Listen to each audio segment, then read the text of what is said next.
नमस्कार, स्वागत है आप सभी का। मैं हूँ आपके साथ निधि यादव। आप देख रहे हैं न्यूज़ टुडे।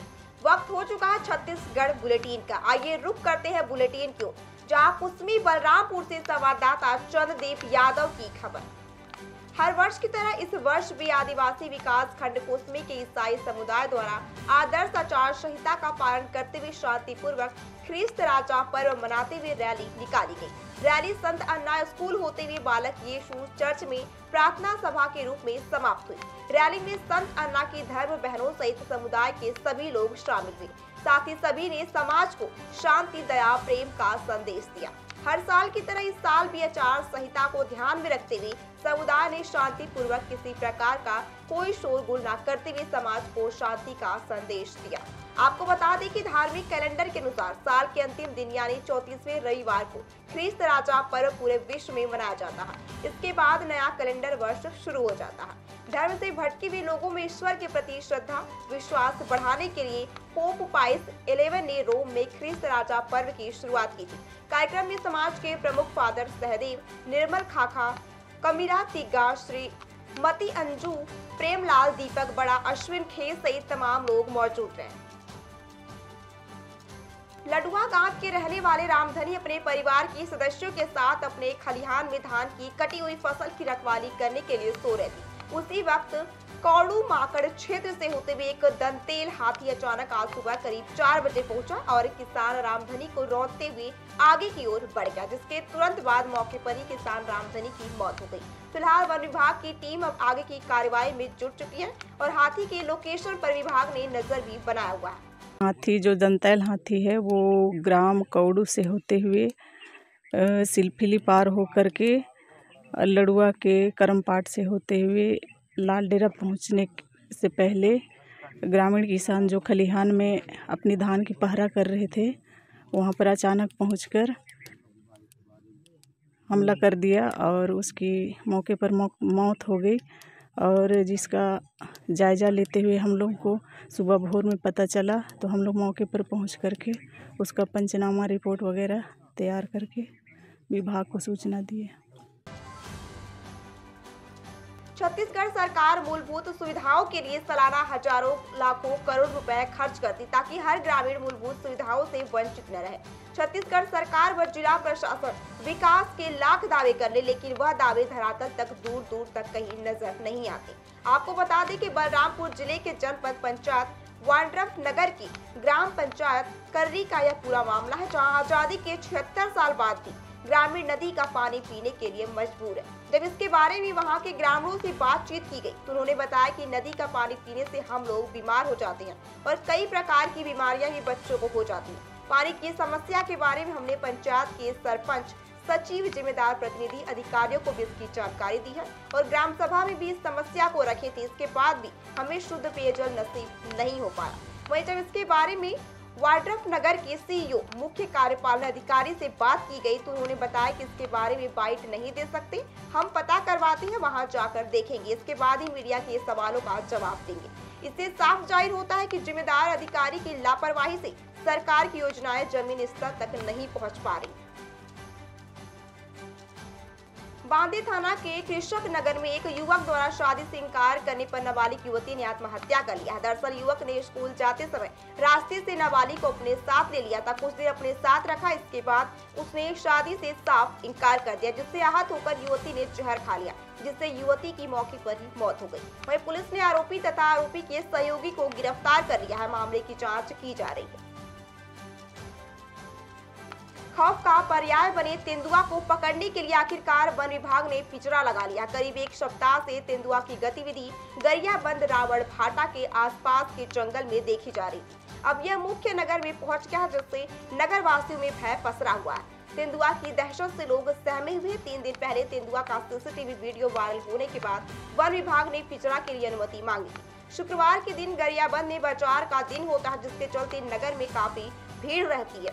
शुक्रवार को ही तेंदुआ बाजार के पीछे टहलता दिखा, जिससे कई लोगों ने अपने मोबाइल में कैद कर लिया, जिसकी जानकारी तत्काल वन विभाग को दिए जाने के बाद अब वन विभाग द्वारा तेंदुए को पकड़ने के लिए उस एरिया में लोगों के आवागमन को बंद कर दिया गया और 3 पिंजरे लगाए गए, जिसमें बकरियों को चारे के लिए रखा गया है। गरियाबंद नगर पालिका क्षेत्र में मणिकंचन के पास, कब्रस्तान के पास तेंदुआ निकल रहा है। आज फॉरेस्ट द्वारा 3 पिंजड़ा लगाकर उसको पकड़ने का प्रयास किया जा रहा है। 2 दिन से उनको अनुमति नहीं मिली थी, आज अनुमति मिली है और फॉरेस्ट के सारे कर्मचारी रात दिन एक्टिव है। जिला प्रशासन, नगर पालिका प्रशासन सभी लोग एक्टिव हैं। लोगों को इधर आने से मना किया जा रहा है। संभवतः आज तेंदुआ पकड़ा जाएगा। बस्तर जिले में अपराध नियंत्रण के उद्देश्य से उप पुलिस महानिरीक्षक एवं वरिष्ठ पुलिस अधीक्षक जितेंद्र सिंह मीणा के निर्देशन में अवैध मादक पदार्थ गांजा की तस्करी पर बस्तर पुलिस को कार्रवाई करने में सफलता प्राप्त हुई है। आपको बता दें कि दिनांक 24 नवंबर की रात्रि में सूचना प्राप्त हुआ था कि 2 व्यक्ति मंडी नाका धनपुंजी में अपने शरीर में अवैध मादक पदार्थ गांजा बांध कर लेकर जाते हुए जगदलपुर की ओर जाने वाली बस का इंतजार कर रहे। सूचना पर ग्राम धनपुंजी मंडी नाका में हमरा स्टाफ ने पहुंचकर घेराबंदी कर आरोपी शेख फिरोज पिता शेख मोहम्मद लालखड़ी रोड हमरा नगर अमरावती थाना खोलापुरी गेट जिला अमरावती महाराष्ट्र शेख तौफीक पिता शेख रफीक निवासी पठान चौक अमरावती थाना खोलापुरी गेट जिला अमरावती महाराष्ट्र को पकड़े, जिनके शरीर की तलाशी लेने पर आरोपियों के कब्जे से कुल 09.592 किलोग्राम मादक पदार्थ गांजा बंधा हुआ, जिसकी कीमत 95,920 रुपए एवं 1 नग मोबाइल बरामद हुआ। सभी सामान को जब्त कर आरोपियों का कृत्य अपराध धारा NDPS एक्ट के पाए जाने से 2 नफर आरोपियों को गिरफ्तार कर अपराध सदर कायम कर विवेचना में लिया गया। आरोपियों को न्यायिक रिमांड पर जगदलपुर न्यायालय पेश करने के लिए रवाना किया गया। जिले के गौरेला ब्लॉक के ठेंगा डाट गांव में झोला छाप डॉक्टर की लापरवाही से 6 साल के मासूम बच्चे की मौत हो गई। बच्चे को 1 दिन से मामूली बुखार था। झोला छाप डॉक्टर ने लापरवाही पूर्वक इलाज कर उसके नस में कोई दवा चढ़ाई और इसके कुछ ही समय बाद मासूम की मौत हो गई। वहीं एक और सरकार गांव-गांव में प्राथमिक एवं सामुदायिक स्वास्थ्य केंद्रों के माध्यम से कितने ही इलाज के लाख दावे कर ली, परंतु झोला छाप डॉक्टर गांव-गांव में स्वास्थ्य माफिया चलाकर प्रतिदिन ना जाने कितने ही लोग को मौत के घाट उतार रहे, जिसका कोई भी आंकड़ा स्थानीय प्रशासन के पास नहीं होता। ऐसा ही एक मामला गौरेला विकास खंड के ठेगा ढाट गांव में आया, जहां पर मंगल सिंह राठौर के घर में 6 साल के मासूम अंकुश राठौर की 23 अक्टूबर की रात लगभग 2:30 बजे हल्का बुखार आया। उसके बाद अगले दिन बच्चे के माता पिता उसी दूसरे दिन सुबह 10 बजे खोडरी गांव में इलाज करने वाले झोला छाप डॉक्टर राम सिंह राठौर की निजी क्लिनिक लेकर पहुंचे, जहां बिना कुछ जांच पड़ताल एवं बिना किसी प्रशिक्षण के झोला छाप डॉक्टर राम सिंह राठौर ने बच्चे के नस में एच शेड्यूल का एंटीबायोटिक मोनोशेप 500 इंजेक्शन लगाया, जिसके तुरंत बाद 5 से 7 मिनट में ही मासूम बच्चे अंकुश की तबीयत और बिगड़ने लगी। तो झोला छाप डॉक्टर राम सिंह राठौर ने तुरंत उसको डेक्सोना इंजेक्शन लगा, जिसके बाद भी जब बच्चे की तबीयत में सुधार नहीं हुआ तो बोतल के माध्यम से ग्लूकोज को नसों के माध्यम से उसे ड्रिप चढ़ाने लगा।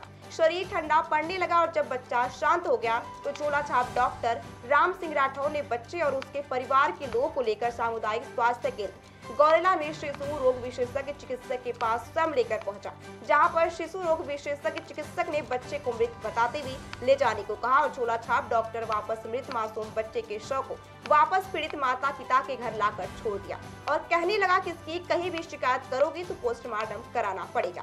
यह कहते हुए उसे शांत करने के लिए 10,000 रुपए भी दिया। हालांकि घटना को 1 माह बीत गया, झोला छाप डॉक्टर अपने क्लिनिक में नहीं है। मामले की जानकारी जब स्थानीय सूत्रों के आधार पर हमें मिली तो हम डॉक्टर राम सिंह राठौर के क्लिनिक पहुंचे। क्लिनिक में बड़ी मात्रा में दवाइयां उपलब्ध थी, परंतु झोला छाप डॉक्टर मौके पर नहीं था। पूरे मामले की जानकारी हमने जब जिला चिकित्सा अधिकारी को दी तो मामले में संज्ञान में आने के बाद नोडल अधिकारी से जांच कार्रवाई की बात की। वहीं शिशु रोग विशेषज्ञ द्वारा झोला छाप डॉक्टर द्वारा ले गए मृत बच्चे के शव को परीक्षण के बाद वापस बिना पुलिस सूचना के भेजने के बाद जानकारी एवं जांच के बाद उचित कार्रवाई करने की बात की। साथ ही यह भी कहा कि झोला छाप डॉक्टरों को दवाई उपलब्ध कराने वाले मेडिकल स्टोर संचालकों पर भी कार्रवाई की जाएगी। ये अभी आपने मेरे संज्ञान में लाया, इसको बहुत ज़्यादा गंभीर हम लोग मान रहे हैं और चूंकि आपने हमें सूचित कर दिया, मैं तुरंत नोडल ऑफिसर को भेजूंगा और पूरी जांच करवा के और ये जो भी हुआ है उसकी पूरी रिपोर्ट जो है ना कलेक्टर मैडम को भी मैं सबमिट कर दूंगा और पुलिस में भी इसके अगेंस्ट FIR करेंगे और ये जितना झोला छाप के ऊपर अब स्ट्रिक्ट एक्शन लेंगे। जांजगीर चांपा जिले में 129 धान खरीदी केंद्र है, जिसमें से 27 से अधिक धान खरीदी केंद्र में धान खरीदी शुभारंभ हो चुका है। जिले में 5,58,603 मीट्रिक टन धान खरीदी का लक्ष्य रखा गया है, जिसमें जिले में अभी तक 16,000 क्विंटल से अधिक जिले में धान खरीदी की जा चुकी है। जिला खाद्य अधिकारी कौशल साहू ने बताया कि जिले के 129 धान खरीदी केंद्र में से 27 धान खरीदी केंद्र में धान खरीदी शुभारंभ किया जा चुका है। जल्दी सभी धान खरीदी केंद्र में धान की खरीदी प्रारंभ हो जाएगी। जांजगीर चांपा जिले में धान की फसल लेट से तैयार होने के कारण धान खरीदी केंद्र में लेट से धान पहुंचा, इसलिए थोड़ी विलंब हो रही है। धान खरीदी केंद्र में पर्याप्त बरदानी की व्यवस्था की गई है। किसान को किसी भी प्रकार की समस्या न हो, किसानों को बैठने और पानी की व्यवस्था भी की गई है। जल्द ही सभी धान खरीदी केंद्र में धान खरीदी प्रारंभ हो जाएगा। जांजगीर चांपा जिले में 101 समितियां हैं, जिनमें 126 गत वर्ष उपार्जन केंद्र थे, जिसमें 3 नवीन उपार्जन केंद्र जुड़ गए हैं और अब 129 हमारे पास उपार्जन केंद्र हैं और जिसमें से 27 उपार्जन केंद्रों में धान खरीदी का कार्य चालू कर दिया गया है। जांजगीर चांपा जिले में वैसे भी लेट से फसल आता है, फिर भी किसानों ने जो अभी तक फसल आ गए हैं उनको खरीदने के लिए जो भी हमने व्यवस्था बनाई है उसके तहत किसान समिति में लाकर धान बेच रहे हैं। जिले में मुख्य चिकित्सा एवं स्वास्थ्य अधिकारी डॉक्टर संजय बसाक के निर्देश पर राष्ट्रीय मानसिक स्वास्थ्य कार्यक्रम के अंतर्गत नोडल अधिकारी डॉक्टर देश दीपक के मार्गदर्शन में मितानिन प्रशिक्षकों को मानसिक रोग के पहचान के संबंध में प्रशिक्षण दिया जा रहा है। नोडल अधिकारी डॉक्टर देश दीपक ने बताया कि जिले में कार्यरत समस्त मितानिन प्रशिक्षकों को स्वास्थ्य के संबंध में, रोगियों की पहचान एवं उसके लक्षण के संबंध में विस्तृत जानकारी दी जा रही है, जिसके अंतर्गत कल विकास खंड कटे कल्याण में मितानिन प्रशिक्षकों को मानसिक रोग की पहचान एवं आत्महत्या रोकथाम के संबंध में प्रशिक्षण दिया गया, जिसमें 19 मितानिन प्रशिक्षकों ने भाग लिया। आने वाले दिनों में जिले के समस्त विकास खंड में उक्त प्रशिक्षण का आयोजन किया जाएगा। प्रशिक्षण में मुख्य रूप से मनोवैज्ञानिक ओशीन भारद्वाज, विक्रम सिंह एवं यूनिसेफ से सहयोगी के तौर पर श्रुति प्रसाद मौजूद रहे। जगदलपुर में 25 नवंबर को कलेक्टर विजय दयाराम के ने मोतियाबंद मुक्त बस्तर अभियान के तहत की जा रही सर्वे कार्य का जायजा लिया। इस दौरान कलेक्टर ने कहा कि मेडिकल अस्पताल परिसर में मरीजों के परिजनों के लिए लॉबी में बैठने की व्यवस्था किया जाएगा, साथ ही उनके उपयोग हेतु ब्रहा भाग में शौचालय की व्यवस्था भी की जाए, जिसमें कम शुल्क में उपयोग हेतु उपलब्ध हो। कलेक्टर ने मरीजों की अधिकता वाले वार्ड में वाटर कूलर लगाने की भी दिशा निर्देश दिए। आपको बता दें, कलेक्टर शनिवार को डिमारापाल स्थित मेडिकल कॉलेज अस्पताल का औचक निरीक्षण करने पहुंचे थे। निरीक्षण के दौरान उन्होंने ट्रामा यूनिट को पुनः प्रारंभ करने के साथ साथ परिसर में साफ सफाई की व्यवस्था में विशेष ध्यान देने के निर्देश अस्पताल प्रबंधन को दिया। साथ ही कलेक्टर ने लैब से जांच रिपोर्ट समय सीमा में देने के निर्धारित समय पर जोर भी दिया। साथ ही विशेषज्ञ चिकित्सकों और लैब तकनीशियन की आवश्यकता व नियुक्ति के संबंध में भी चर्चा किया गया। कलेक्टर ने अस्पताल में जूनियर चिकित्सकों की इंटर्नशिप के दौरान मेडिकल अस्पताल के साथ साथ जिला चिकित्सालय महारानी अस्पताल में सेवाएं देने हेतु कार्य योजना बनाने के दिशा निर्देश दिए। कलेक्टर ने अस्पताल की रेडियोलॉजी सेक्शन, महारोगी कक्ष, medical record room, physiotherapy ward, operation theatre, शिशु वार्ड, बर्न यूनिट, प्रसव कक्ष, ENT सेंटर और वार्ड, डायलिसिस सेंटर, नेत्र वार्ड, MICU कक्ष सहित अन्य कक्षों का निरीक्षण किया। इस दौरान भर्ती मरीजों से उनका हालचाल भी पूछा। इसी के साथ जन औषधि केंद्र में दवाइयों की उपलब्धता, दवाइयों की नियत तिथि की जांच कर वितरण केंद्र में शासन की योजनाओं का लाभ देने के भी दिशा निर्देश दिए। मुफ्त में दवाएं देने वाले सेंटर में फार्मासिस्ट की उपयोगिता का भी उन्होंने आकलन किया। पूछताछ केंद्र में स्थानीय बोली भाषा में वार्ता करने वालों की नियुक्ति की गई है, उसका भी संज्ञान लिया। कलेक्टर ने लोक निर्माण विभाग के अधिकारियों को अस्पताल में शौचालय व्यवस्था, अस्पताल परिसर में स्थित मंच, निर्माण सामग्रियों को हटाकर पार्किंग की व्यवस्था दुरुस्त करने के निर्देश दिए। इस अवसर पर जिला पंचायत CEO प्रकाश सर्वे, मेडिकल कॉलेज के डीन डॉक्टर पैकरा, अस्पताल अधीक्षक डॉक्टर अनुरूप साहू, लोकापाल जनपद CEO वीरेंद्र बहादुर सहित संबंधित विभागों के अधिकारी मौजूद थे। जगदलपुर में 25 नवंबर को कलेक्टर विजय दयाराम के निरीक्षण करने पहुंचे। इस दौरान उन्होंने कहा कि SLRM सेंटर से प्रतिदिन कचरा हटाने का रूटीन तैयार करें, साथ ही स्वच्छता कार्य में लगे स्व सहायता समूह के सदस्यों के कार्य को भी सुबह कचरा कलेक्शन और दोपहर को कचरा छांटने का काम करवाएं। उन्होंने समूह के सदस्यों को मानदेय के अतिरिक्त वेस्ट मटेरियल संग्रह से अतिरिक्त आय का साधन बनाने के लिए अधिक मेहनत करने की आवश्यकता बताई। कलेक्टर ने लालबाग स्थित SLRM सेंटर को मॉडल सेंटर के रूप में विकसित करने हेतु प्राथमिकता से कार्य करने के निर्देश दिए।